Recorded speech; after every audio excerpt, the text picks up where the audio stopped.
নমস্কাৰ, good morning.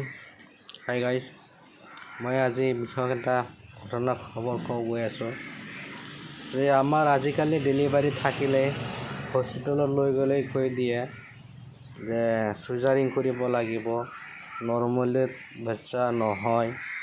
যে আমাৰ আগতে যে এনেকুৱা চিষ্টেমটো নাছিলে, কোনো চিজাৰিং নাছিলে।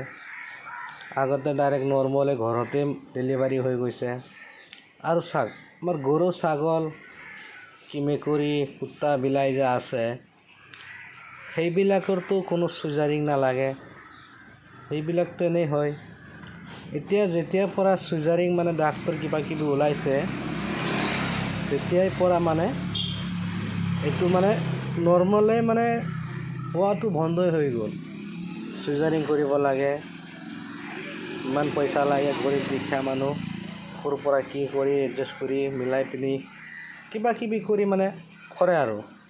কিন্তু আমি ভাবি চাওকচোন, আগতেতো এনেকুৱা নাছিলে, এতিয়া কি এনেকুৱা? এইটো কি ব্যৱস্থা চলি আছে নেকি চিজাৰিঙৰ? এইটো আপোনালোকে অলপ তদন্ত কৰিব, অলপ গুৰুত্ব দিব লাগে আমাৰ ৰাইজ কাপল।